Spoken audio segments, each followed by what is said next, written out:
He needed to be great tonight because clearly Clemens was not himself. I mean, he gave us a gutty 17 minutes, Anthony did, but he was not as explosive as he normally is. Put a lot of pressure on Lund, especially when they started pressing late.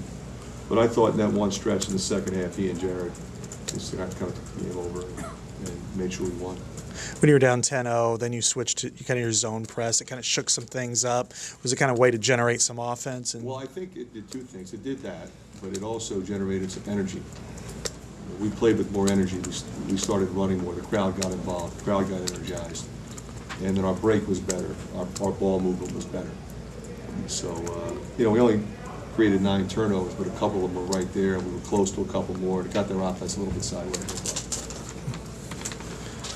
Mike's having a career year for you guys. Is there something you can point to as to why he's been so good this season? No, he's a terrific player. He's an incredibly hard worker. He's smart. He's got experience. He wants it badly. And he's doing exactly what I thought he would do. He did a nice job of closing out the game, 11 of 13 from the free throw line, and most of them late. 10 assists, 22 points, 11 for 13. He essentially controlled the game. That's what he did. How would you summarize Utah's skill set, and is there anybody from basketball you've seen that you might compare it to? I'd have to think, Mike. But it's rare that you see kind of a small forward with that kind of shot blocking. He can guard a small forward, he can guard a power forward, he can post. He just gives you a lot of flexibility as a coach in terms of how you can use him. He can play fast, he can play slow.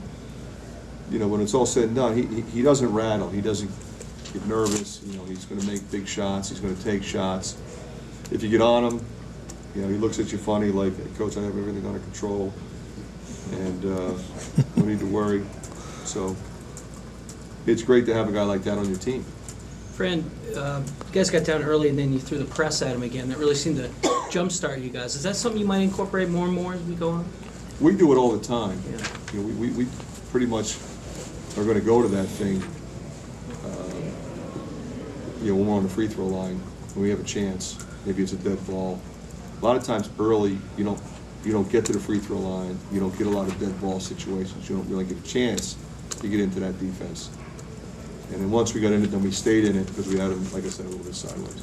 These sometimes are dangerous games where you're coming off 2 highly emotional wins and you're playing a team that's got some good scores and it's at home. And how did you guys kind of gut through it, and even though you're down 10-0? That's what we did. I think it was experience.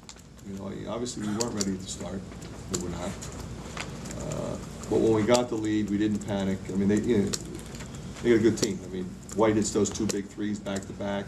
Shields is driving the ball at the start of the second half. Webster, you couldn't get him under control. They got some different weapons now. McVay's been shooting. He didn't shoot it tonight. If he shoots, it's probably a different game, for them. But you're right. It's a game that took a lot to make sure that we won. And I think it's a great lesson for us to understand, even though you're at home, this is a really good team. This is a team, if you look at who they've beaten and who they played close, Miami is an overtime game, and this team's got weapons, and they're different than they were last year. And they're young. So it took a lot for us to get this win, and it's all experience. Dom gave you a pretty good lift 10 off and the 8. bench. But he seems to be able to make, really key threes when we need him. That 1 3 I thought was huge. When you brought Mike, Honestly, what do you most hope to get out of these next few days? Just want to get better.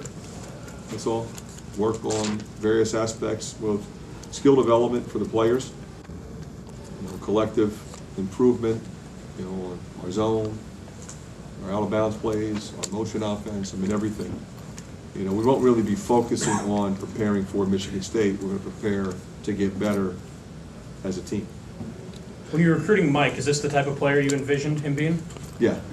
Nobody saw him the way I did, so I knew exactly what he was going to be.